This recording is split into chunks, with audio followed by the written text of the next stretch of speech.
Daniel Adame Osorio y su filigrana política. Daniel, buen día. Gracias, te doy un saludo muy afectuoso a ti, a nuestra audiencia. Buen jueves. Cuando nos hemos referido a los muchísimos problemas de los acontecimientos políticos que viviremos este año 2024, lo principal me parece que de allí parte esos problemas de la democracia representativa que tenemos no en México, en el mundo, es justo cómo conciliar el trabajo que se haga desde el diseño, por ejemplo, de las instituciones, para que tengamos esas leyes que garanticen que los candidatos, lo mismo un gobierno que un Congreso, puedan mantenerse realmente firmes sobre aquellos compromisos que tuvieron o contrajeron con los electores. Y muchas de las respuestas justamente están en la incertidumbre, no solo porque habitamos en la incertidumbre desde el punto de vista de una democracia que funciona cabalmente, sino porque además hay otros factores que están siempre por encima. Los gobernantes, por ejemplo, llegan al poder y una vez que se instalan, en el caso mexicano, en la silla del águila, en la rama administrativa o el legislativo, cómo surgirán, por ejemplo, las correlaciones de fuerzas, cómo se integrarán las coaliciones legislativas, etcétera. Creo que allí comienza a enfrentarse cada pedazo de la élite política a la realidad nacional y que para bien o para mal deja siempre su antecesor, y en el carácter también del Congreso es un factor de suyo deliberativo. Hay diversas fuerzas electorales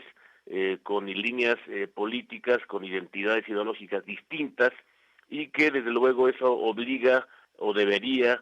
imponer a que se establezca la negociación como método de funcionamiento de ese Congreso. Y creo que también para que haya gobiernos responsables, por tanto,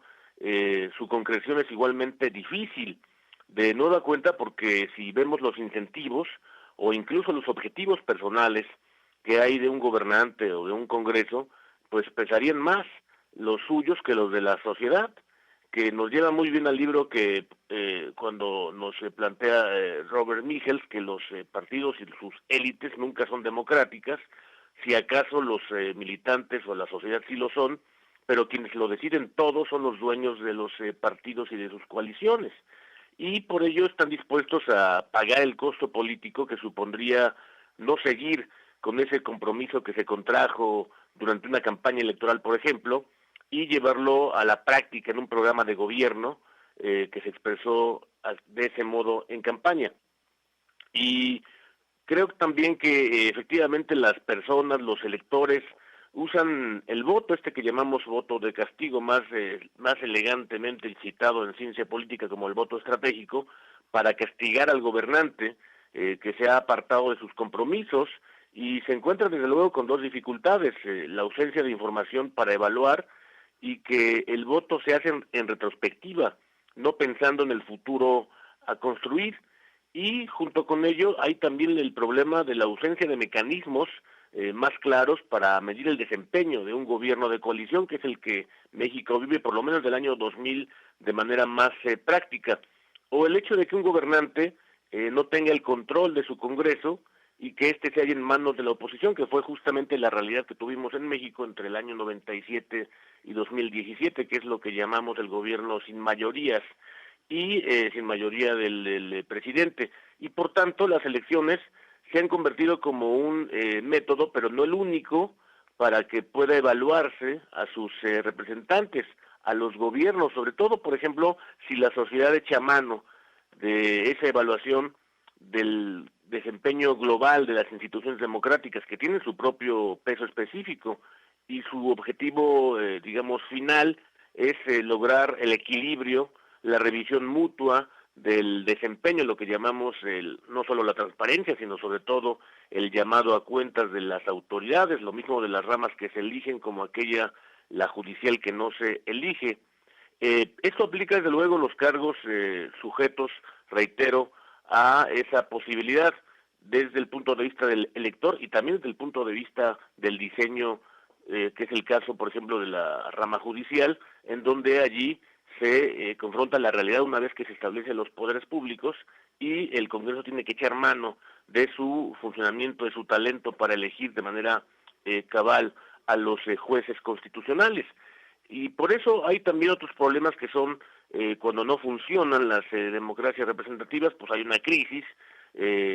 Tenemos ya muchas décadas en donde la vemos con pesimismo, y hay países como el mexicano que tiene o se han degradado poco a poco en esa condición, y sigue siendo vista con ese pesimismo porque las élites determinan lo mismo el diseño de ese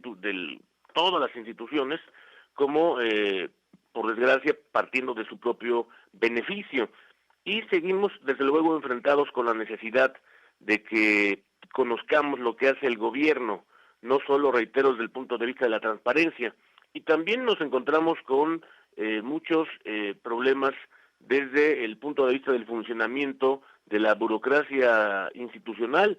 porque en los congresos también ocurre el mismo problema. Y uno de los más terribles males a los que nos enfrentamos, lo mismo en el caso del Congreso como en el caso de un gobierno, es que no se puede evitar que las élites políticas en muchos sentidos intenten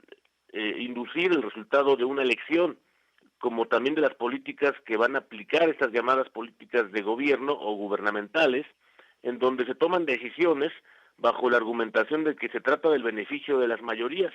Y creo que es un determinismo político que se ha ido trasladando a lo electoral. Hay elecciones competitivas, es cierto, y en la parte, lo mismo legislativa que ejecutiva, se instalan gobiernos democráticos, pero una vez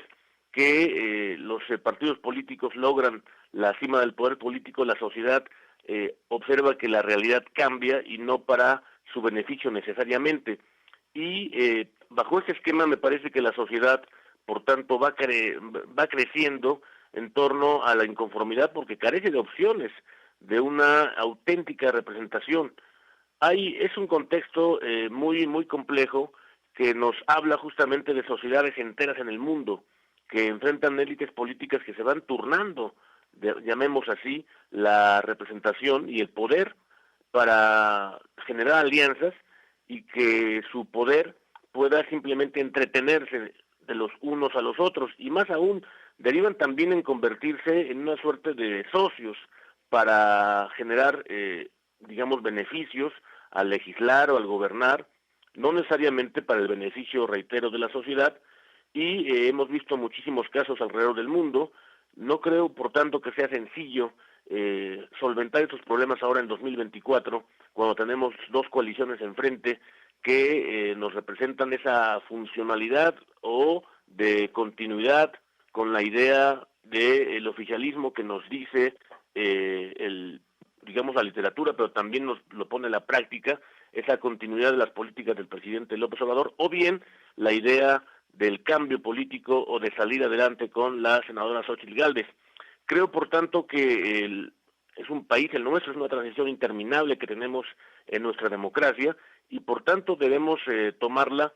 con la mayor seriedad para que nos asomemos, como dice muy bien ese muy buen libro del profesor australiano John King, que desde su título nos lo dice todo. Enfrentaremos el 2024 en todos los sentidos, la vida y la muerte, o la vida o la muerte de la democracia, y en eso está la principal causa de nuestra preocupación de la realidad, Teodoro.